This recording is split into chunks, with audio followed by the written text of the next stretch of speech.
Hello dear students, welcome to our class. आज की इस क्लास में हम लोग इंग्लिश का एक ग्रामर का टॉपिक लेने वाले हैं जो कि बहुत ही बेसिक टॉपिक है। हम लोग उस टॉपिक को अपनी क्लास 6, क्लास 7, 8 स्कूल लेवल से हम लोग उस टॉपिक को पढ़ते आ रहे हैं। तो आइए जानते हैं हमारा टॉपिक क्या है। सबसे पहले तो जो टॉपिक हम डिस्कस करने वाले हैं वो टॉपिक है हमारा आर्टिकल्स। जी हाँ, very basic topic of English और बहुत ही सिंपल एंड इजी टॉपिक है। और इसको आप लोग बहुत पहले से भी पढ़ते आ रहे हैं, लेकिन अब हम इस टॉपिक को कॉम्पिटिटिव एग्जाम्स की लेवल से देखेंगे। उस हिसाब से देखेंगे कि क्वेश्चंस कैसे पूछे जाते हैं और हमें क्वेश्चंस कैसे सॉल्व करने हैं। सबसे पहले आर्टिकल्स के बारे में जाना जाए तो आर्टिकल्स को यूज किया जाता है फॉर नाउन्स। नाउन्स क्या होते हैं? हमारे नाउन्स होते हैं जिसे हम हिंदी में कहते हैं संज्ञा। नाउन्स मतलब ऐसी कोई भी चीज जिसको हम देख सकते हैं, जिसे हम छू सकते हैं और महसूस कर सकते हैं। हमारे हाथ में जो ये मार्कर है, क्या ये अपने आप में एक नाउन है? यस, बिल्कुल है। अगर हम इसके कैप को अलग करके बात करें तो क्या ये नाउन है? यस, बिल्कुल है। अगर हम कैप के बिना इस मार्कर की बात करें तो भी ये नाउन है, और इसके अंदर जो इंक है वो भी एक नाउन है। मतलब एवरीथिंग इज नाउन, जिसको हम देख सकते हैं, जिसको हम छू सकते हैं और जिसको हम महसूस कर सकते हैं। तो आर्टिकल्स किसके लिए यूज किए जाते हैं? सबसे पहली बात नोट करते चलिएगा, नाउन्स के लिए यूज किए जाते हैं। आर्टिकल्स को नाउन मार्कर भी कहा जाता है। क्या कहा जाता है? Noun marker. मतलब ऐसे कुछ वर्ड्स या ऐसे कुछ तीन चीजें जो कि नाउन को मार्क करते हो, उनकी सर्टेनिटी या अनसर्टेनिटी बताते हो। अगर हम बहुत सिंपल लैंग्वेज में बात करें तो नाउन को निश्चित करना या अनिश्चित करना। हम लाइफ में बहुत बार बोलते हैं कि आपसे कोई मिलने आया है। हमने यहां पर बोला कोई मिलने आया है। कोई का मतलब हम नहीं जानते कि वो कौन है, मतलब हमारे लिए वो पर्सन निश्चित नहीं है। लेकिन हम वहीं पर बात करते हैं कि तुमसे वो दोस्त मिलने आया है जो हमें कल मार्केट में मिला था। अब हमने पॉइंट आउट क्या किया? वो दोस्त से हमने उसको निश्चित किया या अनिश्चित किया? तो आंसर होगा निश्चित किया। तो मतलब आर्टिकल्स जो है वो क्या करते हैं? नाउन को निश्चित करते हैं और अनिश्चित करते हैं। अब इसके बाद में हम लोग बात करते हैं काइंड्स ऑफ आर्टिकल्स की। क्या बात करते हैं? Kinds of articles. कितने टाइप के आर्टिकल्स होते हैं? आप लोगों ने आज तक 3 टाइप के आर्टिकल्स ही पढ़े होंगे। कितने टाइप के? 3 टाइप के आर्टिकल्स ही पढ़े होंगे, ठीक है। लेकिन हम लोग भी 3 टाइप के आर्टिकल्स की ही बात करेंगे, लेकिन उसके अंदर कुछ अलग टाइप से। जैसे कि बात करें हम लोग, सबसे पहले देखिए आप इसके अंदर हम लोग क्या बात कर सकते हैं। इसके अंदर सबसे पहला होगा हमारे पास में इनडेफिनिट आर्टिकल। क्या होगा? Indefinite articles.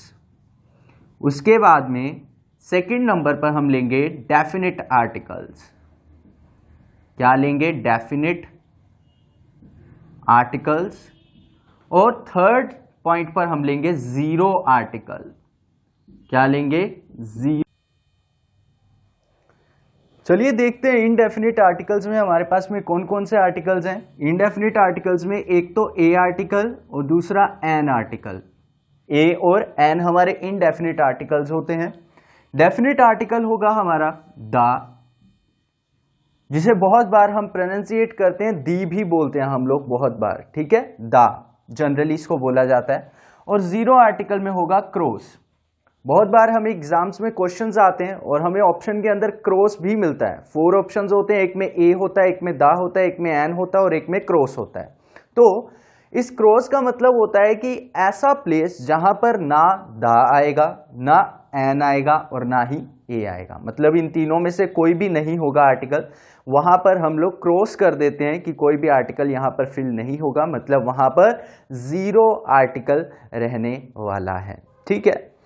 अब इसके बाद हम बात करते हैं जो नेक्स्ट स्टेप के अंदर। सबसे पहले हमने इसकी डेफिनेशन के बारे में बात की, राइट। सबसे पहले क्या बात की? डेफिनेशन के बारे में बात की। उसके बाद में हमने इसके काइंड्स के बारे में बात की। अब हम बात करते हैं ऑर्डर ऑफ आर्टिकल्स। अब हम बात करते हैं ऑर्डर ऑफ आर्टिकल्स। अब देखिए कैसे इसका ऑर्डर रहता है। हम लोग ये बात जान चुके हैं, बहुत अच्छे से जान चुके हैं कि आर्टिकल्स को यूज किया जाता है नाउन के लिए। किसके लिए? नाउन के लिए। इसको नाउन मार्कर भी कहा जाता है। कोई ऐसी चीज जो नाउन को मार्क करे, उसको पॉइंट आउट करे, उसे आर्टिकल कहा जाता है। अब देखिए, सबसे पहला ऑर्डर जो होगा इसका वो यही होगा कि आर्टिकल जो होते हैं, जो आर्टिकल्स होते हैं वो हमेशा नाउन के पहले रखे जाते हैं। कहाँ रखे जाते हैं? नाउन के पहले रखे जाते हैं। ये पहला ऑर्डर हुआ। दूसरे ऑर्डर की हम बात करें तो नाउन की विशेषता बताने वाले कुछ शब्द होते हैं जिन्हें हम इंग्लिश में एडजेक्टिव्स कहते हैं। क्या कहते हैं? एडजेक्टिव्स। जैसे हमने कहा Ram is an intelligent boy. Ram एक बॉय है, लेकिन कैसा बॉय है? इंटेलिजेंट। मतलब इंटेलिजेंट वर्ड जो है यहां पर वो राम की विशेषता बता रहा है, बॉय की विशेषता बता रहा है। ठीक है, तो विशेषता बताने वाले शब्द जो होते हैं वो एडजेक्टिव्स होते हैं। अगर आपको सेंटेंस में नाउन मिला, नाउन के पहले आपको एडजेक्टिव मिला, क्या मिला? एडजेक्टिव मिला, तो फिर आर्टिकल कहां आएगा? उस एडजेक्टिव के पहले आएगा। कहां आएगा? उस एडजेक्टिव के पहले आएगा। तीसरे ऑर्डर की हम बात करें तो एडजेक्टिव की विशेषता बताने वाले भी कुछ शब्द होते हैं जिन्हें हम एडवर्ब कहते हैं। एडवर्ब को हिंदी में क्रिया विशेषण कहा जाता है। ये एडजेक्टिव की विशेषता भी बताते हैं, ये खुद एडवर्ब की विशेषता भी बताते हैं और वर्ब की विशेषता भी बताते हैं। ठीक है, जैसे हमने कहा राम राइट्स वेरी ब्यूटीफुली, तो यहां पर जिन भी वर्ड्स के पीछे एल वाई लग जाता है वो एडवर्ब होते हैं। लेकिन ब्यूटीफुली वर्ड यहां पर हमने बोला, उसके पीछे एल वाई है, वो एडवर्ब हुआ। लेकिन उसके पहले हमने वेरी लगाया कि राम जो लिखता है सुंदर लिखता है, लेकिन कितना सुंदर लिखता है? बहुत सुंदर, वेरी ब्यूटीफुली। तो वहां पर वेरी वर्ड ब्यूटीफुली की विशेषता बता रहा है, तो वो एडवर्ब हुआ। ठीक है, तो इस तरह से एडवर्ब की, एडजेक्टिव की और वर्ब की जो वर्ड विशेषता बताते हैं उन्हें हम एडवर्ब कहते हैं। अगर हमारे सेंटेंस में हमें सबसे पहले नाउन मिल जाए, ठीक है, क्योंकि जहां पर भी आप आर्टिकल यूज करेंगे ना वहां पर नाउन का होना बहुत जरूरी है। जब तक नाउन नहीं होगा तब तक आप आर्टिकल यूज नहीं कर सकते। अब यहां पर नाउन के पहले हमें मिलेगा एडजेक्टिव। मान लीजिए एडजेक्टिव मिला हमें इससे पहले, और एडजेक्टिव के पहले भी हमें मिला एडवर्ब। एडजेक्टिव के पहले भी हमें मिला एडवर्ब, तो अब आर्टिकल कहां आएगा? एडवर्ब के पहले आएगा। कहां आएगा? एडवर्ब के पहले आएगा। तो ये ऑर्डर है, ये आपको ध्यान में रखना है कि अगर तो नाउन के पहले कुछ भी नहीं तो आर्टिकल जस्ट नाउन से पहले, अगर नाउन के पहले एडजेक्टिव है तो आर्टिकल एडजेक्टिव के पहले, और अगर नाउन के पहले एडजेक्टिव भी है और एडजेक्टिव के पहले एडवर्ब भी है तो नाउन का तो आर्टिकल कहां आएगा? एडवर्ब के पहले आएगा। इतनी बात आपको क्लियर रखनी है। चलिए अब कुछ एग्जांपल्स लेकर के बात करते हैं। हम लोग कुछ एक्सेप्शंस की बात करेंगे कि कहां पर आर्टिकल लगाना चाहिए, कहां पर नहीं लगाना चाहिए। सबसे पहले हमने जैसे एग्जांपल लिया यहां पर, Ram is an intelligent. Ram is an intelligent. उसके बाद एक एग्जांपल हम लेते हैं, Ram is intelligent boy. Ram is intelligent boy. Next example हम लेते हैं इसके अंदर, Ram is an intelligent boy. ठीक है, अच्छा अब देखिए यहां पर हमारे पास में 3 एग्जांपल्स यहां पर हैं हमारे पास में। सबसे पहला एग्जांपल है राम इज एन इंटेलिजेंट। मेरा आपसे क्वेश्चन है, यहां पर हम ऑप्शंस के लिए जगह बना लेते हैं। हमें राइट और रॉन्ग में आंसर करना है यहां पर कि किसमें टिक आना चाहिए, किसमें क्रॉस आना चाहिए। ठीक, हमने क्या बात की? सबसे पहले कंसेप्ट में हमने बात की कि आर्टिकल्स को कहा जाता है नाउन मार्कर। क्या कहा जाता है? नाउन मार्कर मतलब आर्टिकल्स को यूज किया जाता है नाउन के लिए। किसके लिए यूज किया जाता है? नाउन के लिए। ये हमेशा नाउन से पहले आते हैं। जब तक आर्टिकल्स जहां पर हैं उनके बाद में नाउन नहीं होगा तब तक आर्टिकल्स यूज नहीं किए जा सकते हैं। अब आप देख पा रहे हैं यहां पर हमने स्टार्टिंग में नाउन लिया, फिर उसके बाद में हमने ये एडजेक्टिव यहां पर रखा। ठीक है, हमने ऑर्डर में यही देखा था कि आर्टिकल्स को एडजेक्टिव के पहले यूज किया जाता है अगर सेंटेंस में एडजेक्टिव आ जाए तो, लेकिन यूज नाउन के लिए ही करना है। के लिए और से पहले दोनों बातों में अंतर है, डिफरेंस है। ठीक है, क्या मुझे इंटेलिजेंट के बाद में कोई भी नाउन दिखाई दे रहा है? नहीं दिखाई दे रहा। इट मीन्स यहां पर जो एन यूज किया गया है वो यहां रॉन्ग होगा, क्योंकि एन किसके लिए यूज किया गया है? क्योंकि आर्टिकल के बाद तो एडजेक्टिव आया और एडजेक्टिव के बाद में कोई नाउन प्रेजेंट ही नहीं है, तो यहां पर ये हमारा सेंटेंस जो है वो रॉन्ग है। क्या है हमारा सेंटेंस? रॉन्ग है। दूसरा सेंटेंस हम देखें तो Ram is an intelligent boy. Ram is an intelligent boy. अब यहां पर जो ये बॉय है ये एक सिंगुलर काउंटेबल नाउन है। ठीक है, नाउन भी दो टाइप्स का होता है हमारे पास में स्टूडेंट्स। नाउन भी दो टाइप्स का होता है। एक होता है हमारे पास में काउंटेबल, जिन नाउन को हम गिन सकते हैं, और दूसरा होता है हमारे पास में अनकाउंटेबल, जिसको हम गिन नहीं सकते। काउंटेबल के अंदर जैसे हमने किसी पर्सन का नेम ले लिया, हमने लिखा राम। ठीक है, हमने कोई भी ऐसी चीज ले ली, जैसे हमने कहा कॉमनली हम बोलते हैं जैसे बॉय, गर्ल। ठीक है, ये सारे काउंटेबल के अंदर आते हैं। ठीक, अच्छा, ये काउंटेबल जो होते हैं एक वचन भी हो सकते हैं, सिंगुलर भी हो सकते हैं और प्लूरल भी हो सकते हैं, मतलब बहुवचन भी हो सकते हैं। क्या हो सकते हैं? सिंगुलर भी हो सकते हैं, एक भी हो सकते हैं और एक से ज्यादा भी हो सकते हैं, प्लूरल भी हो सकते हैं। राम को नहीं किया जा सकता, ये सिंगुलर ही रहेगा। क्या राम को गिना जा सकता है कि राम एक ही पर्सन है? तो ऑब्वियसली राम को गिना जा सकता है। अगर हम बॉय की बात करें तो ये सिंगुलर है, और अगर यहां पर हम कर दें बॉयज तो ये प्लूरल है। ये क्या है? प्लूरल है। यहां पर है गर्ल तो ये सिंगुलर है। अगर हम इसी के साथ में कर दें गर्ल्स, क्या कर दें? गर्ल्स, तो ये क्या हो जाएगा? यहां पर प्लूरल हो जाएगा। क्या हो जाएगा? प्लूरल हो जाएगा। ठीक है, तो ये जो काउंटेबल नाउन होते हैं ये सिंगुलर भी हो सकते हैं और प्लूरल भी हो सकते हैं। अनकाउंटेबल नाउन की अगर हम बात करें तो अनकाउंटेबल नाउन के अंदर जो हमें मिलते हैं वो मिलते हैं हमें किसी भी तरह के कोई मटीरियल के अंदर हम ले सकते हैं। फॉर एग्जाम्पल हमने लिया मिल्क, हमने बात की शुगर की, कुछ भी ऐसा जिसको हम काउंट नहीं कर सकते लेकिन उसको क्वांटिटी में मापा जा सकता है। वाटर हो गया, मिल्क हो गया, शुगर हो गया, राइस हो गए, पल्स हो गए। ठीक है, ये सारे क्या हैं? क्वांटिटी में देखे जाते हैं, इनको नंबर्स में काउंट नहीं किया जाता, तो वो सारे अनकाउंटेबल कैटेगरी के नाउन होते हैं। और इसके अंदर क्या क्या आ सकते हैं? मेटल्स आ सकते हैं। क्या आ सकते हैं? मेटल्स आ सकते हैं, जैसे गोल्ड, सिल्वर। क्या आप चांदी गिनते हैं या चांदी को आप तोलों में और गोल्ड को तोले में नाप करके लाते हैं? बिल्कुल, माप की जाती है इसकी। ठीक है, मात्रा नापी जाती है, ना कि नंबर्स देखे जाते हैं कि नंबर्स में कितने हैं। जो चीजें नंबर में काउंट होगी वो सारी काउंटेबल में आएंगी, जो मात्रा में मापी जाएंगी वो सारी अनकाउंटेबल में आएंगी। दूसरी बात, यहां पर इसके अंदर फीलिंग्स आती हैं। क्या आती हैं? फीलिंग्स। ठीक है, जैसे कि मां की ममता, तो उसे हम कहते हैं मदरहुड।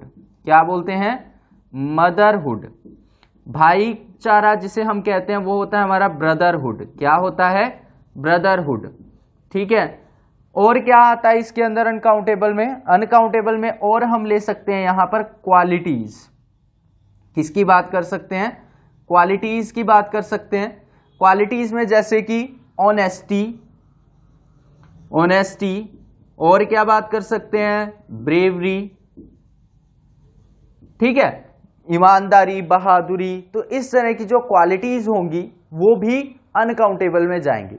तो हमने यहाँ पर जो है क्लासिफिकेशन देखा नाउन का, क्योंकि ये जरूरी था, क्योंकि पूरा टॉपिक किस पर बेस्ड है, नाउन पर बेस्ड है। इसीलिए मैंने आपके सामने ये एग्जांपल्स रखे हैं सो दैट हम उस पॉइंट को डिस्कस कर सकें कि एक आर्टिकल को क्यों बोला जा रहा है, कि नाउन को आपको ध्यान में रखना है। इसलिए मुझे यहाँ पर आपको पहले क्लासिफिकेशन मैंने यहाँ पर बता दिया। ये क्लासिफिकेशन आगे के कंसेप्ट्स के लिए भी बहुत ज्यादा इंपॉर्टेंट है। ऑल राइट, सो यहां पर देखिए हम लोग बात कर रहे हैं, अब आपके सामने ये जो बॉय लिखा हुआ है ये नाउन है, ठीक है। कौन से वाले कैटेगरी का है, काउंटेबल। काउंटेबल में भी कौन सी, एक ही है ना, तो सिंगुलर में आ गया, ठीक है। तो ये बात आपको ध्यान रखनी है कि ए और एन आर्टिकल हमेशा सिंगुलर काउंटेबल नाउन के पहले यूज किए जाते हैं। ये बात मैं आगे भी डिस्कस करूंगा, लेकिन अभी मैं आपको बता रहा हूं क्योंकि मुझे एग्जाम्पल आपके साथ में डिस्कस करना है।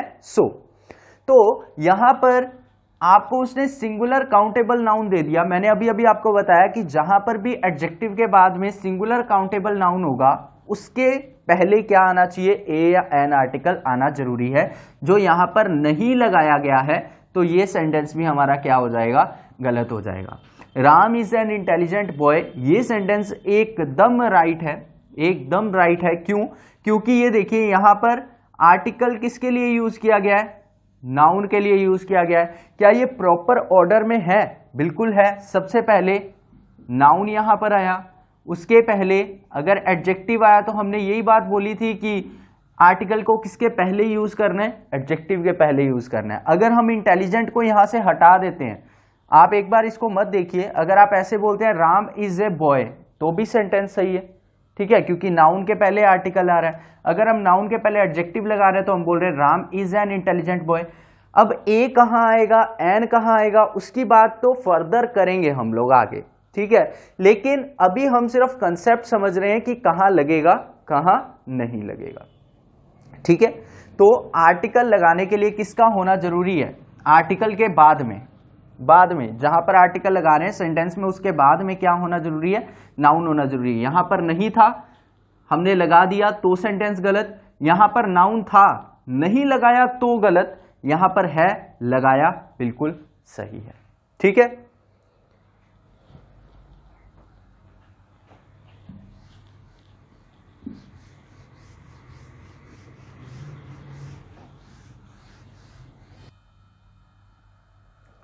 अब हम आगे बात करते हैं यूजेस ऑफ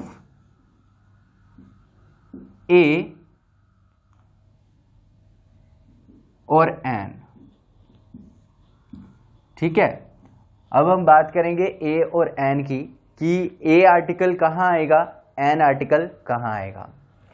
हमारे पास में इंग्लिश अल्फाबेट के अंदर एक तो कॉन्सोनेंट्स होते हैं और एक वोवल्स होते हैं। क्या होते हैं, वोवल्स होते हैं और कॉन्सोनेंट्स होते हैं। वोवल्स कौन से होते हैं, वोवल्स होते हैं हमारे पास में ए, ई, आई, ओ, यू। इनके अलावा जो भी बचेगा हमारे इंग्लिश अल्फाबेट के अंदर वो सारे ही हमारे क्या होने वाले हैं, कॉन्सोनेंट्स हो जाएंगे, ठीक है। अच्छा, अब सबसे पहले हम बात करें ए की, ठीक है। यूजेस ऑफ ए आर्टिकल को कैसे नाउन के साथ यूज किया जाता है, पहला क्वेश्चन, किस तरह के नाउन के साथ यूज किया जाता है। तो इसको यूज किया जाता है सिंगुलर काउंटेबल नाउन के साथ में। कैसे नाउन के साथ में, सिंगुलर काउंटेबल नाउन के साथ में। नाउन का क्लासिफिकेशन मैं पहले आपको बता चुका हूं, काउंटेबल और अनकाउंटेबल को डिवाइड करके, कि काउंटेबल में कैसे नाउन आते हैं और अनकाउंटेबल में कैसे नाउन आते हैं। तो इसका यूज होगा सिंगुलर काउंटेबल नाउन के साथ। सिंगुलर मतलब जो चीज सिंगल हो और काउंट की जा सकती हो वो होती है सिंगुलर काउंटेबल नाउन। और इसका यूज किया जाता है बिफोर, कैसे साउंड के नाउन के पहले, कॉन्सोनेंट, कैसे नाउन के साउंड के पहले, कॉन्सोनेंट साउंड के नाउन के पहले, ठीक है, मतलब जिनसे हमें साउंड ना आ रहा हो, ए का, ई का, आई का, ओ का, यू का। अगर ये साउंड हमें नहीं आ रहा है तो उसे बोलते हैं कॉन्सोनेंट्स, ठीक है। और कॉन्सोनेंट साउंड के पहले जो है ए आर्टिकल को यूज किया जाता है। अच्छा, सिंगुलर काउंटेबल नाउन के साथ में कॉन्सोनेंट्स के पहले, ठीक है। इससे नेक्स्ट के अंदर क्या हम इसको प्लूरल काउंटेबल नाउन के साथ में यूज कर सकते हैं? क्या हम इसको प्लूरल काउंटेबल नाउन के साथ में यूज कर सकते हैं? तो आंसर होगा नहीं,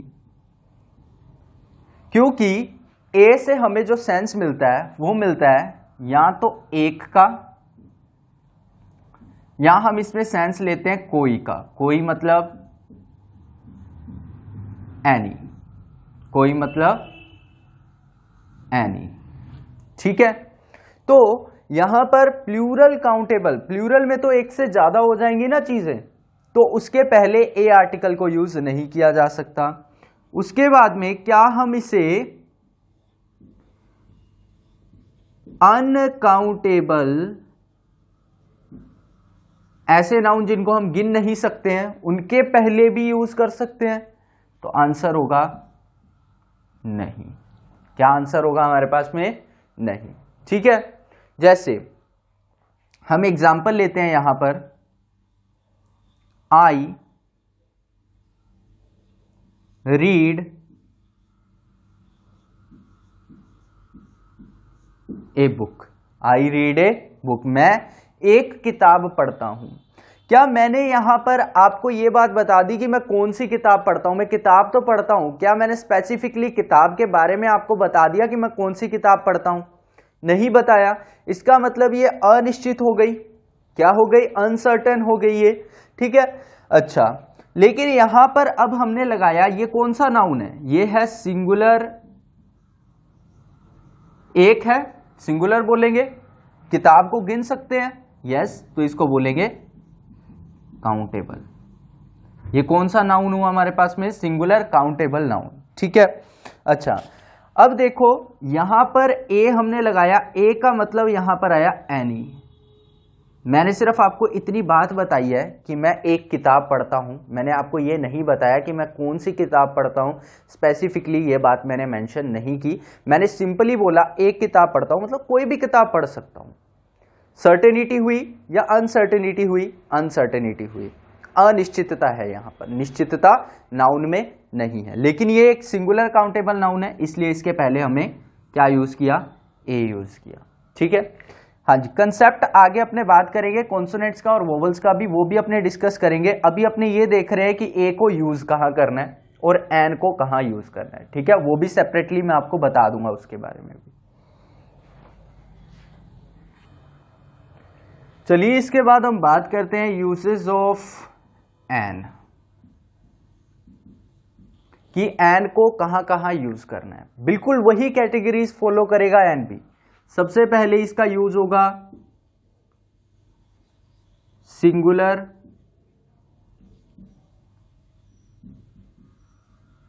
काउंटेबल नाउन के साथ में।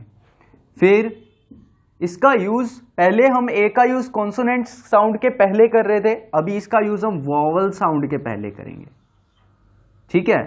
चलिए यहां पर साउंड भी लिख देते हैं। अच्छा, क्या इसका यूज प्लूरल काउंटेबल नाउन के साथ में हो सकता है? किसके साथ में? प्लूरल काउंटेबल नाउन के साथ में हो सकता है। और क्या इसका यूज अनकाउंटेबल नाउन के साथ में यूज हो सकता है, मतलब जिनको हम गिन नहीं सकते हैं? तो पहले में तो हमारा आंसर होगा यस, क्योंकि एन का मतलब ही हमारे पास में क्या आता है? एक। एन का मतलब क्या होता है? एक, मतलब एक से ज्यादा वाले नाउन के पहले तो ये आ नहीं सकता। या फिर इसका मतलब भी क्या होता है? कोई। कोई का मतलब इंग्लिश में हम कहते हैं एनी, मतलब ये नाउन को निश्चित नहीं बनाता, नाउन को अनिश्चित रखता है। इसीलिए तो काइंड्स की जब बात की तो इनडेफिनिट में रखा था, इसको डेफिनिट में नहीं रखा था, निश्चित में नहीं रखा था, अनिश्चित में रखा था। इससे सेंस आता है कोई का, हम नहीं जानते कौन सा होता है वो नाउन, ठीक है। वोवल साउंड के पहले इसका यूज होता है, प्लूरल काउंटेबल नाउन के पहले इसका यूज नहीं होता, अनकाउंटेबल नाउन के पहले इसका यूज नहीं होता, ठीक है। जैसे बात करें वी सॉ एन एनिमल। अब ये यहां पर वोवल साउंड हमने कौन से बोले थे, ए ई आई ओ यू। तो ये एनिमल वर्ड से आपको कौन सा साउंड आ रहा है, एनिमल, ठीक है। तो उसमें वोवल साउंड आ रहा है, तो इसके पहले हमें क्या यूज करना चाहिए, एन यूज करना चाहिए। एनिमल नाउन कैसा है, क्या ये प्लूरल नाउन है, क्या ये सिंगुलर नाउन है? तो आंसर होगा ये हमारे पास में सिंगुलर नाउन है। क्या एनिमल को हम काउंट कर सकते हैं? तो आंसर होगा यस, इसलिए हम बोलेंगे कि ये सिंगुलर है, साथ ही साथ काउंटेबल है। तो एन का यूज भी कौन से नाउन के पहले होता है, सिंगुलर काउंटेबल नाउन के पहले होता है, लेकिन कौन से वर्ड के पहले होगा ये बताएगा कॉन्सोनेंट और वोवल साउंड। हमें इसमें वोवल साउंड था इसलिए एन यूज किया। पहले वाले एग्जाम्पल जब हमने लिया था बुक वाला, उसमें कॉन्सोनेंट साउंड था, इसलिए उस बुक के पहले हमने ए यूज किया था। इस कंसेप्ट को भी अभी हम क्लियर करते हैं कि कहां ए यूज करना है, कहां एन यूज करना है।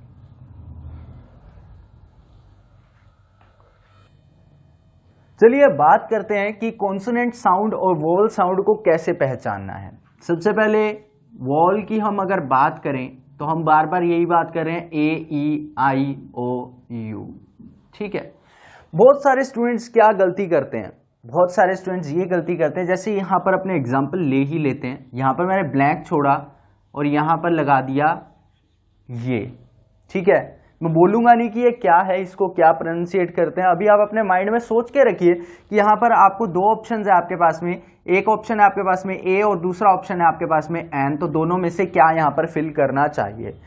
दूसरा आपके पास क्वेश्चन है एक ई ए आर, ठीक है। अब इसमें आपको देखना है दोनों को ही आप क्या बोलते हैं, इसको भी आप ईयर बोलते हैं, उसको भी आप ईयर बोलते हैं। बहुत सारे स्टूडेंट्स ने आई एम डैम श्योर कि यहां पर आंसर किया होगा एन, यहां पर आंसर किया होगा एन, उस तरफ भी आंसर किया होगा एन, ठीक है। आपके अब के टाइम के अकॉर्डिंग आपका आंसर सही है, लेकिन आगे से आपको ध्यान रखना है कि इसको ईयर नहीं बोलते, इसको बोला जाता है year. It's not year, it's year, year, okay. So according two year यहां पर ए ना आकर के क्या, एन ना आकर के क्या रहेगा, ए रहेगा। इसको बोला जाता है ईयर। ईयर मतलब ये कौन सा ईयर है, कान, क्या, कान, और ये है साल। इसको ईयर नहीं ईयर बोलते हैं, इसलिए इसके पहले ए रहता है। इसको ईयर बोलते हैं, इसके पहले एन रहता है। अभी भी कंफ्यूजन है, आई नो। तो देखिए हमें इसको सॉल्व करने के लिए हिंदी का यूज करना पड़ेगा। हिंदी में वोवल्स को बोला जाता है स्वर, और वो स्वर कौन कौन से होते हैं, ए, आ, ई, उ, ए, आई, ओ, आउ, ठीक है। हमारे काम के इतने ही हैं, ठीक। तो देखिए अगर आपको ना समझ में आए ना कि कहां पर ए लगेगा कहां पर एन लगेगा, तो आप यूज कीजिए हिंदी के स्वरों को। किसको यूज करें, हिंदी के स्वरों को। ये सारे क्या हैं, हमें ना एक्चुअल वर्ड नहीं देखना कि कहां पर ए लिखा हुआ है, हमें साउंड पहचानना है, सुन करके पता लगाना है कि ये कॉन्सोनेंट है या वोवल है। सुनना इंपॉर्टेंट है, लिखा हुआ देखना इंपॉर्टेंट नहीं है। समझ रहे हो बात। जैसे हम एग्जाम्पल लेते हैं, हमने एग्जाम्पल लिया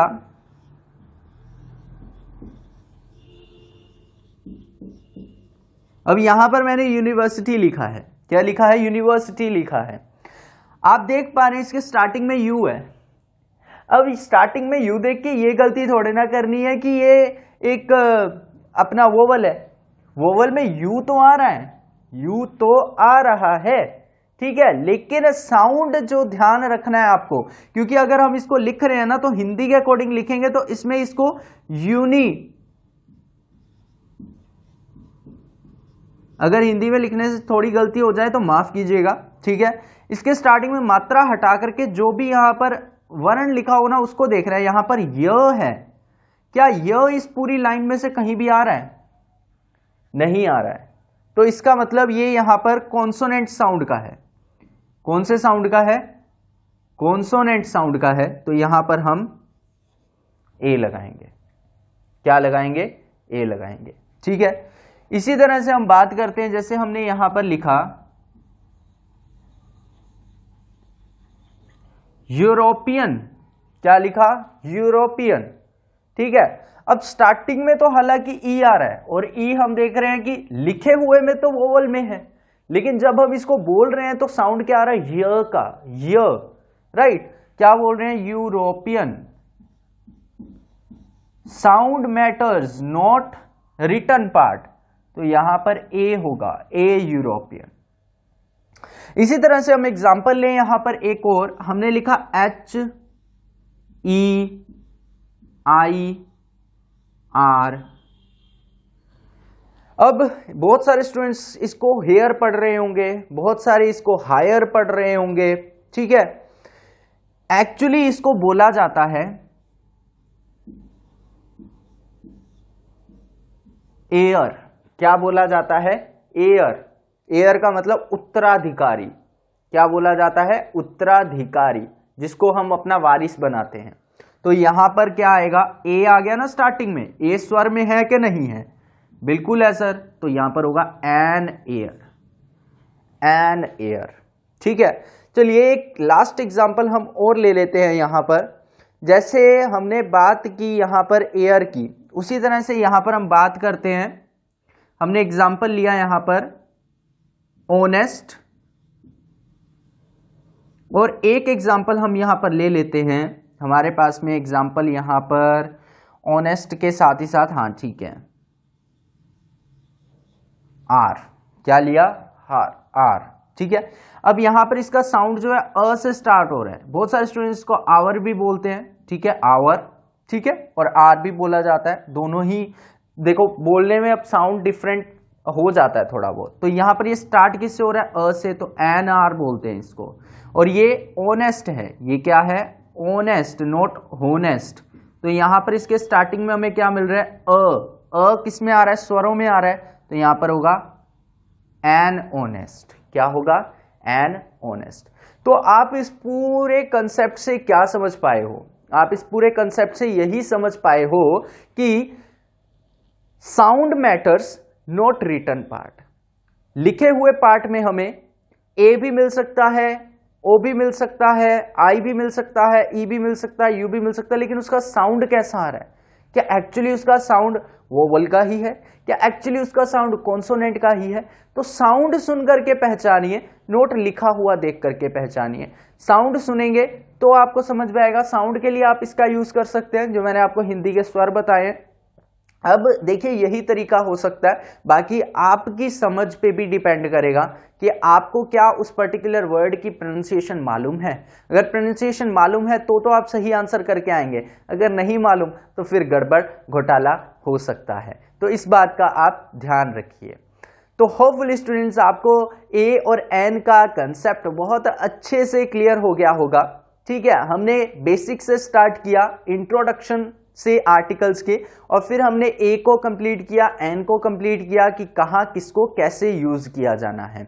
अब बाकी का कंसेप्ट हमारा जो बचा वो द आर्टिकल का बचा, और कुछ एक्सेप्शनल केसेस का हमारा जो कंटेंट आगे की क्लास में हम लोग डिस्कस करेंगे। जितना आपको करवाया है उसको अच्छे से तैयार करिए, उसको अच्छे से और पढ़िए। मिलते हैं आपसे नेक्स्ट वीडियो में। Thank you so much.